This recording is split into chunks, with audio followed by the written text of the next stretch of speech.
Hi, it's Victoria again, London Real Challenge number 2.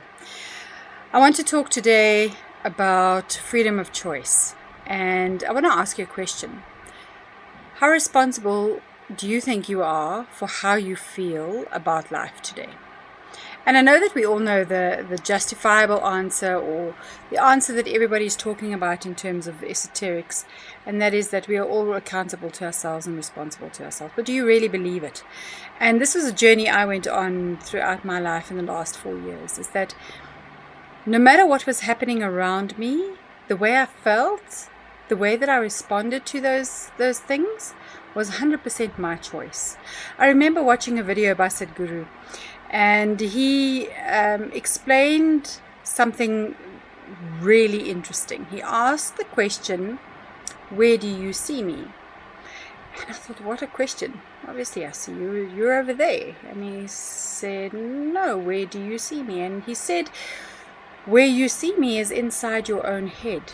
It doesn't matter where I stand. You only see me from the perspective of inside your own mind.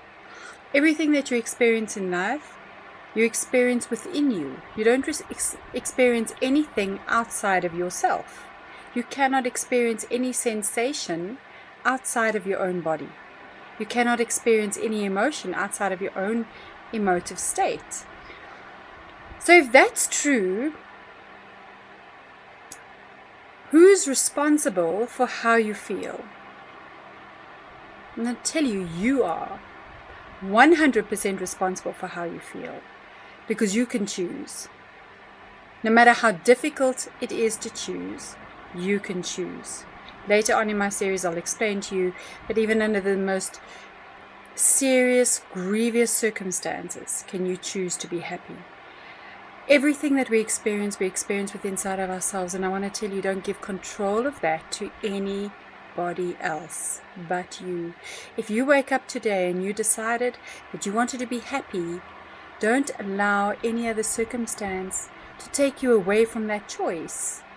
They don't have the power to, they don't have the ability to, they only have their power to influence you or to call you to a new experience, but you choose whether you step into that experience or not. I remember the movie about the Matrix.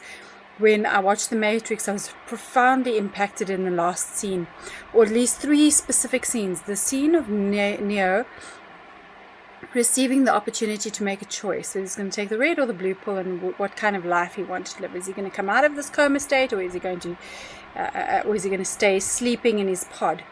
And he chose to wake up, and he woke up. And Morpheus says to him, he asks Morpheus, "Are you telling me one day I'm going to be able to dodge bullets?" And Morpheus says to him, "Actually, I'm telling you that one day you won't need to."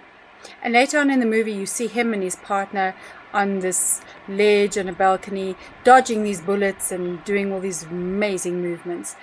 But at the end of the movie, you see these agents trying to catch him, and all he does is he stands in the corridor, and they're trying to shoot at him, and all he does is he puts out his hand and he says, "Stop." And those bullets don't touch him. They literally get to his hand and then they fall to the floor. So dramatic, yet so impactful in terms of symbology.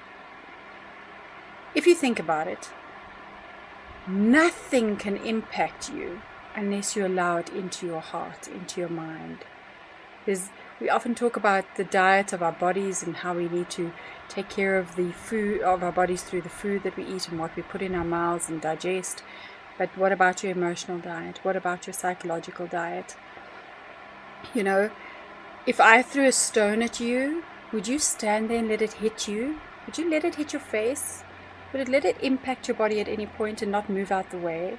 Why do we do that with emotional stones? Why do we do that with psychological stones? Why do we allow that stuff to come at us and hurt us? Why do we not step out the way? Or why do we not just put out our hands and say, "No entry allowed"? We have that power. I'd love to teach it to you.